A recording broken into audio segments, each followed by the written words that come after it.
സ്വയം പണിത ഒരു ജയിലിനുള്ളിൽ കുടുങ്ങിപ്പോകുന്നതിനേക്കാൾ വലിയൊരു ട്രാപ്പ് വേറെയില്ല എന്ന് പറയാറുണ്ട്. ശരിക്കും അമേരിക്ക ഇപ്പോൾ അങ്ങനെ ഒരു അവസ്ഥയിലാണ്.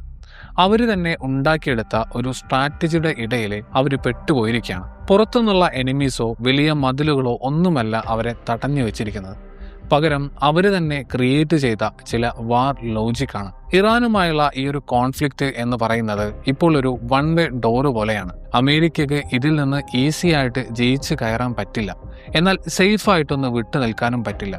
ഇനി ഇതൊന്ന് നിർത്തിവെക്കാം എന്ന് വിചാരിച്ചാൽ പോലും അവരുടെ നിലനിൽപ്പിനെ ബാധിക്കുന്ന പല കാര്യങ്ങളും തകർന്നു വിടും.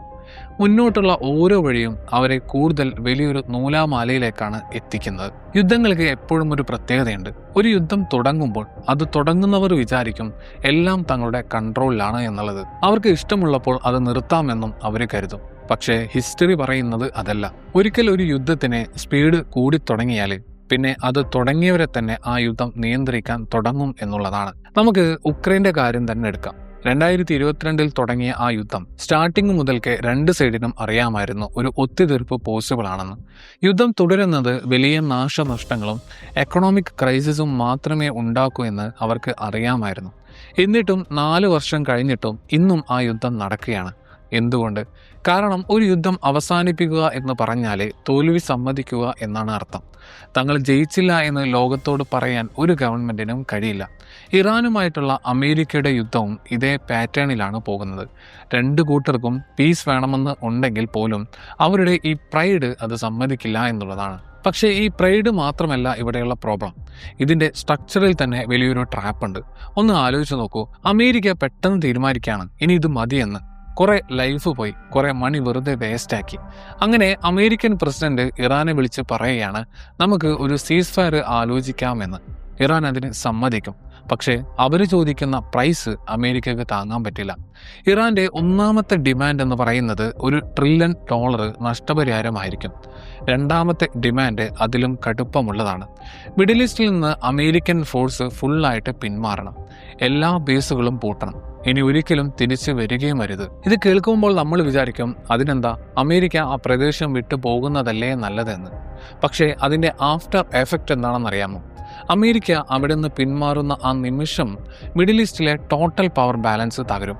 സൗദി അറേബ്യയും UAEയും ഒക്കെ ഇപ്പോൾ നിലനിൽക്കുന്നത് അമേരിക്ക നൽകുന്ന ഒരു പ്രൊട്ടക്ഷൻ ഉള്ളതുകൊണ്ടാണ്. അമേരിക്ക അത് മാറ്റിയാൽ ആ ഗ്യാപ്പ് ഫില്ല് ചെയ്യാൻ പിന്നെ അവിടെ ഒരൊറ്റ രാജ്യമേ ഉള്ളൂ, അത് ഇറാനാണ്. ഒറ്റ രാത്രി കൊണ്ട് ഈ ഗൾഫ് രാജ്യങ്ങളെല്ലാം ഇറാൻ്റെ ഇൻഫ്ലുവൻസിലാകും. അവർക്ക് വേറെ ഓപ്ഷൻ ഇല്ല. കാരണം ലോകത്തെ 1/3 ഓയിൽ കടന്നു പോകുന്ന സ്ട്രൈറ്റ് ഓഫ് ഹോർമസ് നിയന്ത്രിക്കുന്നത് ഇറാനാണ്. ആ ഒരു പോയിന്റ് ആര് നിയന്ത്രിക്കുമോ അവരായിരിക്കും ഗൾഫിലെ ബോസ് എന്ന് പറയുന്നത്. ഇവിടെയാണ് ശരിക്കുമുള്ള പ്രത്യാഘാതം ഉണ്ടാകുന്നത്. പെട്രോ ഡോളറിന്റെ തകർച്ച. ഗൾഫ് എന്ന് പറയുന്നത് വെറും ഒരു ഓയിൽ ഹബ്ബ് മാത്രമല്ല, അത് ലോകത്തെ ഡോളർ സിസ്റ്റത്തിൻ്റെ നട്ടലാണ്. അവിടെ വിൽക്കുന്ന ഓരോ ബാരൽ ഓയിലും ഡോളറിലാണ് വിലയിട്ടിരിക്കുന്നത്. അതുകൊണ്ട് തന്നെ ലോകത്ത് ആർക്കൊക്കെ എനർജി വേണോ അവർക്കെല്ലാം ഡോളർ കയ്യിൽ വെച്ചേ പറ്റും. ഡോളറിനുള്ള ഈ ഒരു ഡിമാൻഡാണ് അമേരിക്കൻ എക്കോണമിയെ താങ്ങി നിർത്തുന്നത്. ഈ സിസ്റ്റം ഒന്ന് മാറിയാൽ അമേരിക്കയുടെ സാമ്പത്തിക അടിത്തറ തന്നെ ഇളകും എന്നുള്ളതാണ്. അതുകൊണ്ട് അമേരിക്ക മിഡിൽ ഈസ്റ്റ് വിടുകയും ഗൾഫ് ഇറാൻ്റെ കൂടെ ചേരുകയും ചെയ്താൽ പിന്നെ ഓയിൽ ഡോളറിൽ വിൽക്കപ്പെടില്ല. അതോടെ കടം വാങ്ങി രാജ്യം നടത്താൻ വാഷിങ്ടണിന് കഴിയില്ല. മാസങ്ങൾക്കുള്ളിൽ മാർക്കറ്റുകൾ ക്രാഷ് ആകും. പക്ഷേ നാശനഷ്ടങ്ങൾ അവിടെയും തീരുന്നില്ല. ഇതിൻ്റെ റിപ്പിൾ എഫക്റ്റ് ഏഷ്യയിലേക്കും പടരും. അമേരിക്കയുടെ അടുത്ത ഫ്രണ്ട്സായിട്ടുള്ള ജപ്പാനും സൗത്ത് കൊറിയയും ഇതെല്ലാം നോക്കി നിൽക്കുകയാണ്. ഒരു റീജിയണൽ പവർ മാത്രമായിട്ടുള്ള ഇറാനെ ഹാൻഡിൽ ചെയ്യാൻ അമേരിക്കക്ക് പറ്റുന്നില്ല എന്ന് കണ്ടാൽ അവർക്ക് അമേരിക്കയിലുള്ള വിശ്വാസം പോകും. ആ ഒരു ഡൗട്ട് വലിയ മാറ്റങ്ങൾ ഉണ്ടാക്കും. അവർ സ്വന്തമായിട്ട് ആർമിയെ ബിൽഡ് ചെയ്യാനും ന്യൂക്ലിയർ വെപ്പൺസ് ഉണ്ടാക്കാനും തീരുമാനിക്കും. കഴിഞ്ഞ 70 വർഷമായിട്ട് ഈ രാജ്യങ്ങൾക്ക് ആയുധം കൊടുക്കുന്നത് അമേരിക്കയാണ്. ആ ഒരു ഇൻഫ്ലുവൻസ് അവിടെ അവസാനിക്കും. ഇതേ സമയം യൂറോപ്പിലെ ലീഡേഴ്സും അവരുടെ കാൽക്കുലേഷൻസും നടത്തുന്നുണ്ടാകും. അമേരിക്ക മിഡിൽ ഈസ്റ്റിൽ നിന്ന് പിന്മാറുന്നത് കണ്ടാൽ അമേരിക്കയുടെ പവർ കുറയുകയാണെന്ന് അവർക്ക് മനസ്സിലാകും.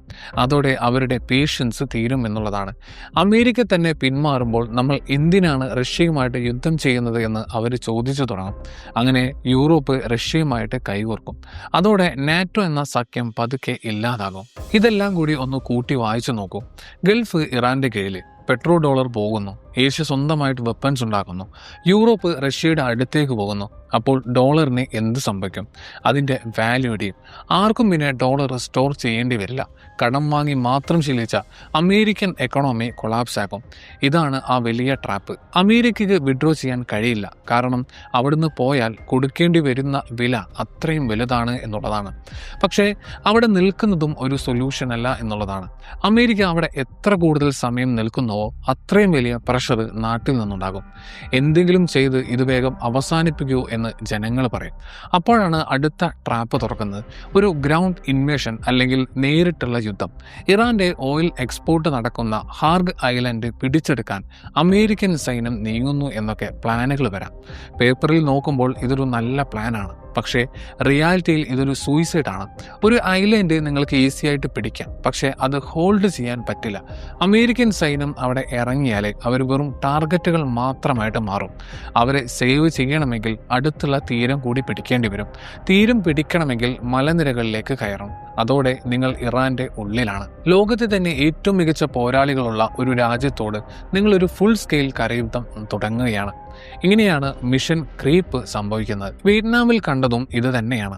ആദ്യം കുറച്ച് സൈനികർ, പിന്നെ അവരെ പ്രൊട്ടക്ട് ചെയ്യാൻ കൂടുതൽ പേര്, അവസാനം ജയിക്കാൻ വേണ്ടി ലക്ഷക്കണക്കിന് പേര്.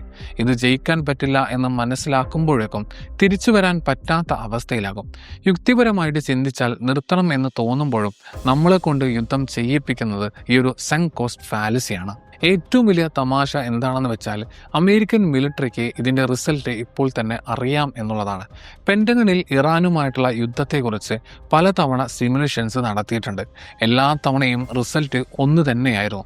അമേരിക്ക തോൽക്കും. അമേരിക്കക്ക് പവർ ഇല്ലാത്ത കൊണ്ടല്ലത്, പകരം ഇറാൻ ഉപയോഗിക്കുന്ന യുദ്ധമുറ വേറെയാണ് എന്നതാണ് കാരണം.